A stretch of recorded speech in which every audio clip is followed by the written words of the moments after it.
Provia, Velvia, Ektar, Portra, Panatomic. What do all these made-up words even mean?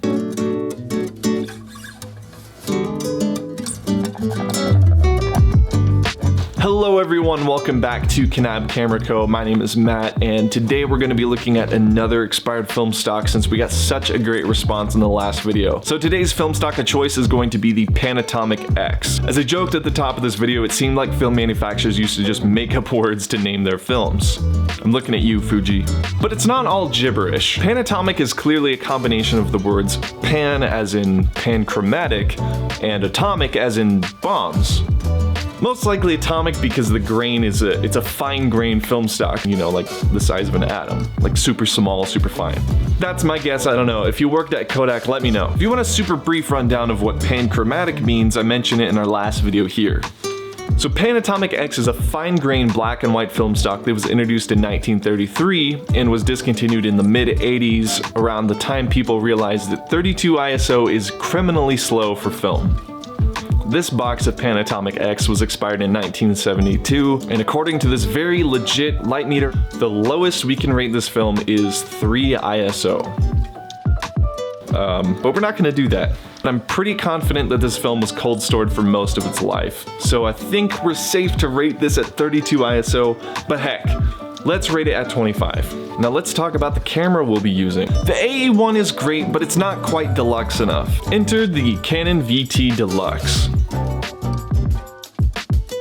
A 35mm rangefinder for use with Leica thread mount style lenses.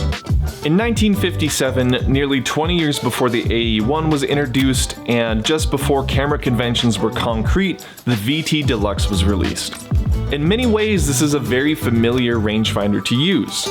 So it's got all the same features you'd find in a normal rangefinder, just like the film advance. So it's like the old style Leica cameras where you'd have to pick this knob up and twist it to advance your film. You know, you have this film advancing knob, and that's not uncommon, that's not weird, and it's just kind of like pop this up and twist it in between shots. Like, that's not awkward at all. You know, like getting your hand over top of your camera, that's not unergonomic. But the folks at Canon weren't satisfied with these weird ergonomic conventions, which is why they made this. That's right, it's a shutter advancing lever on the bottom of the camera. It's genius. In fact, Canon did a similar thing with their Canon Flex camera. Notice there's no shutter advance lever, but it's down here. So now that we've decided which camera to use, let's take a look at the film we'll be using today.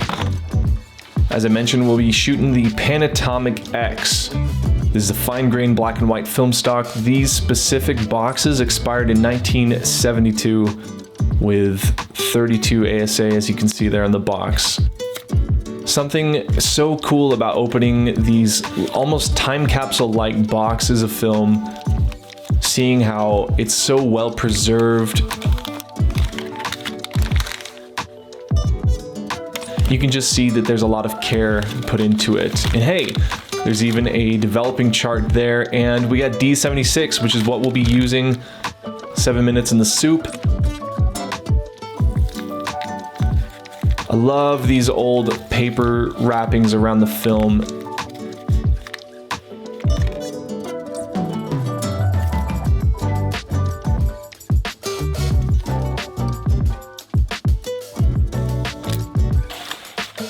Next, we just gotta load up the VT Deluxe, which is actually a little more difficult than you'd think because of that funny advance lever.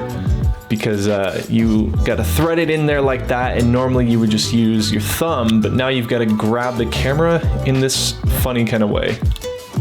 And just like that, we're ready to start shooting.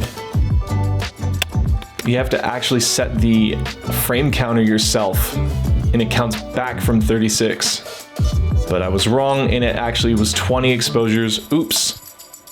So now we hit the road and start shooting.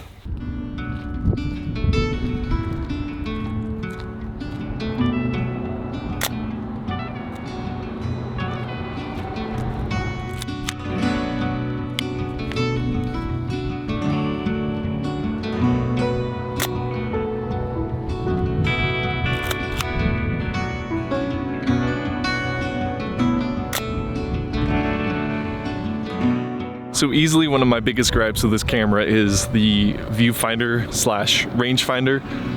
It's combined into one and it's kind of bad at both. The rangefinder itself is nice and contrasty, but it's just so hard to compose with it, I think.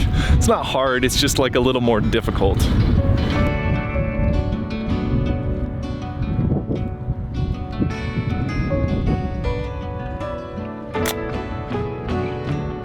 So you might ask yourself, 32 ISO, is that even reasonable? Does that even make sense to shoot? The thing about 32 ISO is you need this much light basically for it to be usable. So just for example, for that scene I'm shooting at 1/60th of a second. That's just so slow, and you really need broad daylight to shoot, and most photographers realize that broad daylight conditions are like some of the worst conditions to shoot in. But it's in black and white, so maybe, I don't know, we'll see what happens.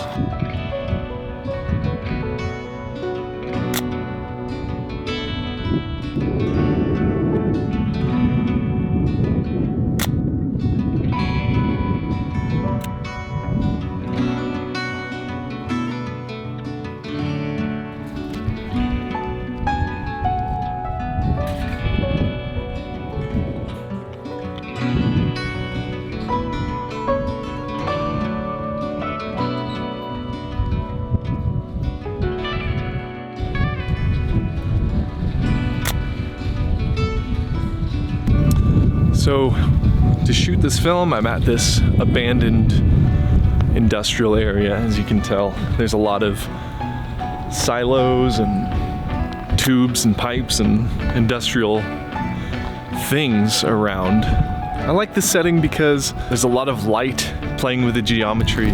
There's a lot of stuff happening that you can kind of just get lost in. There's a lot of interesting compositions, and frankly it's just a really interesting place. So hoping to find not the next masterpiece, but just something interesting, because you know, I think this film deserves to shoot something interesting.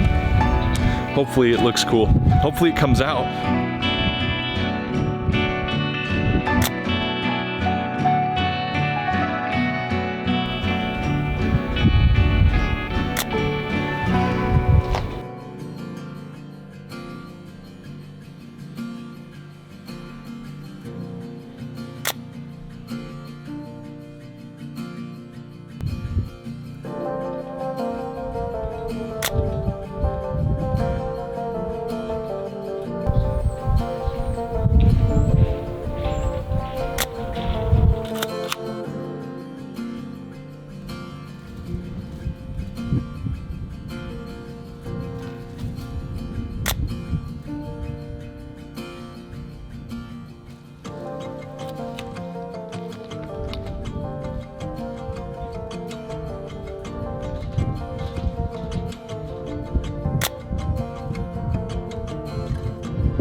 I was about to ask if it was still cool to take pictures through barbed wire, but then I thought, was it ever cool to take pictures through barbed wire?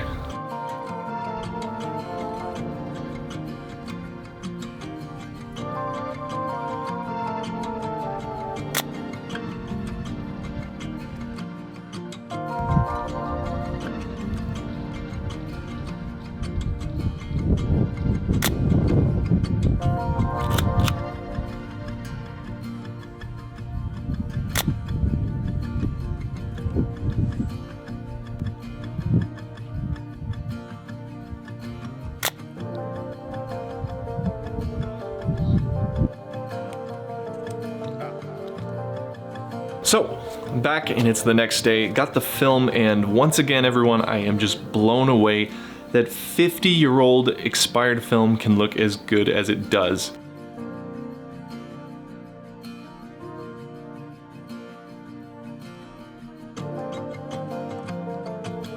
So I just wanted to mention really quick how I was metering all those photos. I was using this shoe-mounted Kex light meter, the KM02. Not an ad, I just really like this product. This is a really nice light meter to have for cameras like this that don't have a light meter. So say you don't want to carry around a light meter with your phone or with something like this. These are really convenient because you can just mount them in the shoe of your camera. And as you can see, I got some pretty decent results. The meter was super reliable the whole way through, so really reliable stuff. I really like these Kex meters. And this one's cool because it's chrome and it matches the camera. So what did you think of the Panatomic-X? And what do you think of the VT Deluxe? Is it cool or is it kind of lame with this little handle? Thank you all for watching today. If you enjoyed this video or learned something, please feel free to like and subscribe and stay tuned for the next one. We're gonna be releasing stuff weekly. We're really excited. So catch you in the next one.